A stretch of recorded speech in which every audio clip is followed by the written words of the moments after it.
Papo de Falou a segunda, papo de segunda começando, sem preguiça no dia do trabalho. Sem preguiça no dia do trabalho. Fale por você.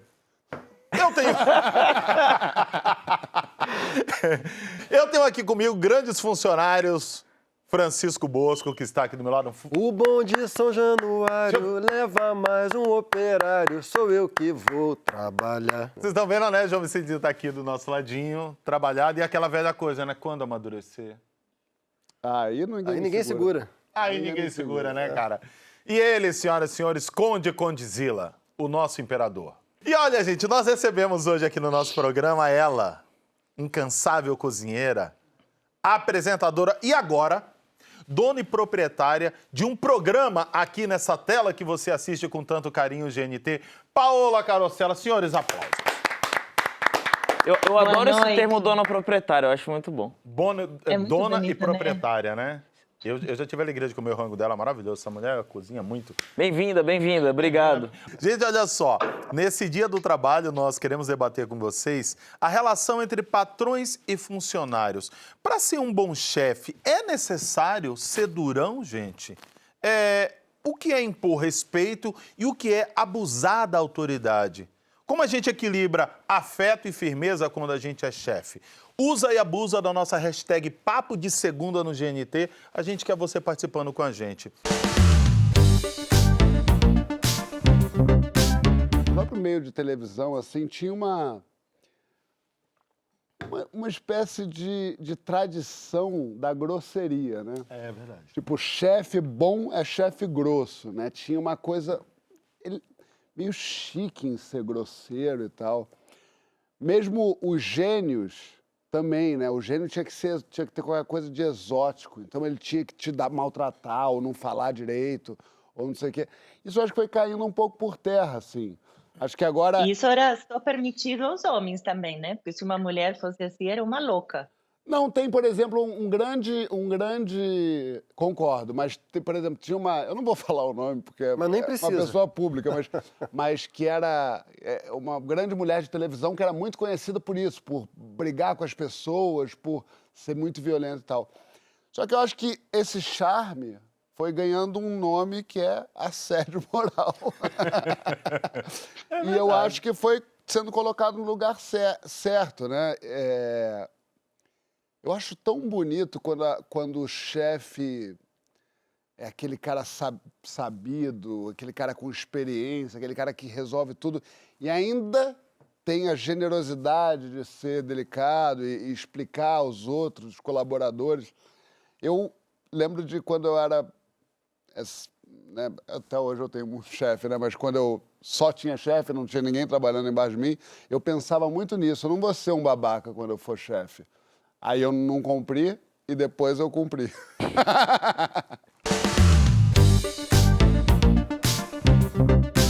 Numa cozinha, a gente trabalha com o imediato, né? Tem alguns trabalhos onde você pode esperar um pouco para que algo aconteça, e em outros, não, né? Quando você tem um restaurante cheio de clientes, você precisa que a comida saia em determinado ritmo, não dá para esperar que, sei lá, o cozinheiro mande uma mensagem de texto, ligue para a namorada, ou, sei lá, troque de calças. As coisas têm que acontecer nesse momento. Para não ter uma cozinha violenta ou grossa, que são horrorosas, eu passei por algumas quando comecei a trabalhar, sobretudo na França. Eu trabalhei em Paris um tempo e passei em situações horrorosas que hoje seriam consideradas muito abusivas. E eu fiz questão de não reproduzir isso. Fiz questão de não reproduzir isso e nos meus primeiros restaurantes eu fui para o outro lado. Então eu achava que era a mãe das pessoas que trabalhavam comigo. Isso também não funciona, obviamente. Os extremos não funcionam e é muito difícil encontrar qual é o ponto para exercer a liderança, para você levar junto pessoas a trabalhar com você. Agora, voltando para a cozinha, quando você cria estruturas de trabalho que estão certas, que tem a quantidade de gente necessária para trabalhar, que a cozinha funciona, que toda a parte técnica da cozinha funciona, ela é ágil, ela é enérgica, ela é firme mas não precisa ser nem grossa, nem violenta. Mas é ágil, é enérgica e é firme. Não tem tempo para outra coisa que não seja servir as mesas que chegaram na hora que isso acontece. Tem tempo para se divertir antes e depois, durante não. Tem um meme quase praticamente lendário seu, e você sabe disso. Toda vez que a gente se encontra, eu encho a sua Tem paciência. vários. Que é o... Você sabe o que... Cuidado, mulher, não cai. Caí. Fica Peraí. Fica em Caiu o pé. banquinho onde estava meu pé. Quebrou outro pé. Quebrou o outro pé. Não. E aí Peraí. tem um meme seu que é quando você vira para uma participante de um reality que você estava e diz para ela que ser simpática na cozinha era maravilhoso, mas não ajudava em absolutamente nada. Você continua concordando com aquela afirmação ou hoje você repensou um pouco essa afirmação? Mas, gente, esse é um corte, é um pedacinho de sacanagem. Temos que falar, precisamos falar em contexto, gente, contexto. Eu acho que a simpatia importa para sempre, para tudo, mas é que nesse momento ela estava roubando a cena com simpatia e estava deixando outros participantes do lado que não tinham esse charme e essa simpatia, meio como, pô, será que agora então aqui eu preciso ser simpática e não vai ser a cozinha que vai me fazer ter um espaço nessa competição? Então eu precisei entrar porque por causa dos outros participantes que estavam do lado, não por ela. Claro, entendi. Mas enfim, viralizou um pouco. Viralizou um pouco, não? Muito.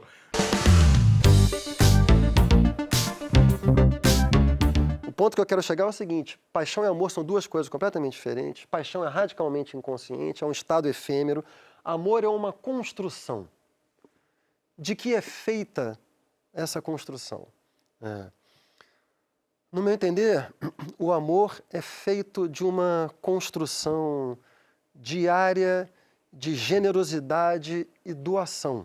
Uhum. O amor ele vai sendo construído à medida em que o outro nos dá, nos respeita, é gentil para conosco, é generoso para conosco, e a gente vai nutrindo um sentimento de reciprocidade.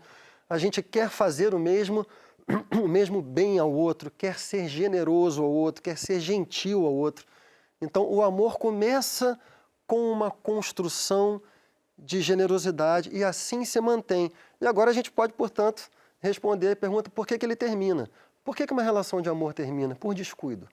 Por descuido. Por descuido, por falta de cuidado. É difícil manter o cuidado numa relação longínqua, cara.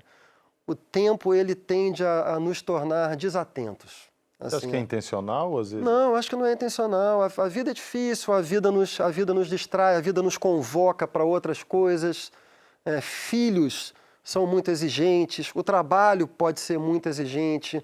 O maior inimigo do amor é o egoísmo. Não é outra coisa. É o egoísmo que nos impede de nos darmos ao outro. E quando a gente não se dá mais ao outro, começa a minguar o sentimento, a vontade de querer se dar ao outro também, e aí o amor vai terminando. Agora, você pode ficar numa relação sem amor durante muitos anos. Ou por fraqueza inconsciente, porque você pode ter uma dependência inconsciente daquela pessoa, ou por fragilidade na sua situação objetiva, falta de grana, ou porque você fica com medo de se separar quando você tem filhos. Tem N razões que fazem as pessoas, e talvez a maioria das pessoas, sustentarem uma relação durante muito tempo, mas será uma relação zumbi, não será mais uma relação de amor. Você acha que terminar uma relação é sinal de egoísmo ou de respeito até para outra pessoa? Tipo, não tá bacana, eu não vou te dar o melhor se eu não tenho o melhor para te dar. Como é que você vê isso? Eu acho que não necessariamente todas as vezes que a gente se relaciona, precisamente porque o amor é uma construção, aprender a amar também demora muito tempo. Eu acho que muitas das vezes onde a gente falou ou declarou grandes amizades, grandes paixões e grandes amores, provavelmente todas essas serão grandes paixões e não necessariamente um amor construído. porque me parece que demora muito tempo para a gente entender o que é construir um relacionamento amoroso. Tendo dito isso,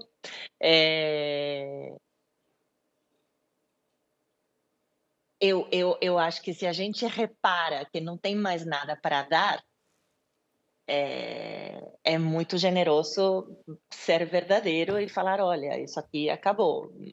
É que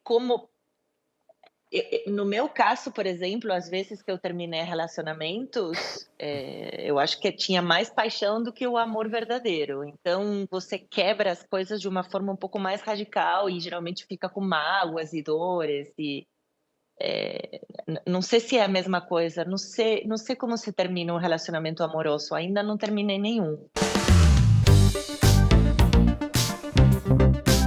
Eu já vi, por exemplo, situações em que a pessoa veio resgatar a amizade, que eu não queria resgatar aquela amizade, a pessoa insistiu em resgatar aquela amizade e graças a Deus que ela fez isso, porque ela ressuscitou um negócio muito bonito que eu tinha perdido, cara, porque eu tava acreditando que a amizade tinha acabado, eu tava quase cortando meus dedos, dizendo, ó, não fala mais comigo. Também acontece, bem Mas eu acho que observado. essa coisa da amizade de muitos anos, às vezes a gente fala isso porque é uma espécie de troféu. É como um troféu você saber que com todas as dificuldades que você reconhece de você mesmo, você consegue manter uma amizade de alguém que você ama e admira ao longo dos anos, porque quanto maior o tempo, mais as possibilidades de frição, de ter episódios, de ter enrolado algum tipo de briga, de você ter passado, né, por coisas mais difíceis, de ter acompanhado o outro em momentos de muita dor. Então, quando você fala, nossa, ela é minha amiga há 20 anos, eu tenho uma amiga há 20 anos e é um troféu para mim essa amizade. Eu guardo essa amizade com muito, muito, muito carinho. É precioso para mim, além do amor que eu sinto e da amizade, essa coisa de trabalhar algo ao longo de 20 anos, né? Não é que o tempo faz a amizade, mas quando você tem a amizade e o tempo, eu acho que é muito bonito. Eu gostei desse negócio que a Paula falou aí, porque às vezes também a gente fica, não, porque eu evoluí. Mas será que aquele meu amigo lá do passado ainda reconhece a minha essência?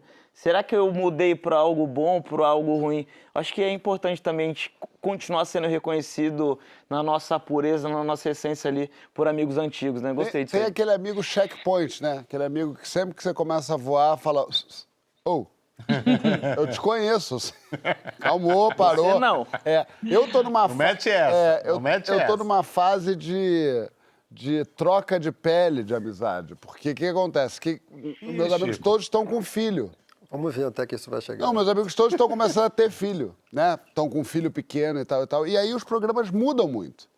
E aí quais são meus... Ou eu tenho os amigos que já estão filho já maior, que já pode largar em casa ou na casa dos amigos, não sei o quê. Ou, agora eu torço muito para meus amigos se separarem. Isso, Porque cara. aí o que acontece? Aí tá no fim de semana na casa da mãe, tá no fim de semana na casa do pai, eu tenho meu amigo pra mim. Eu fico até... Eu mando às vezes flores pra um, anônima, pra tentar criar intriga. Porque eu quero meus amigos de volta. Que legal O filho que tá você me é. atrapalhando muito, de fato o filho tá me atrapalhando muito. Então eu peço aí pra vocês, usem camisinha. Não Meu façam- telefone tá tocando, certamente a Ana Alicia mandando você a... Olha, eu vou dizer, Chico, você tá bem arranjado. Minha viu, vida é cara? difícil, cara. Não parece, talvez, mas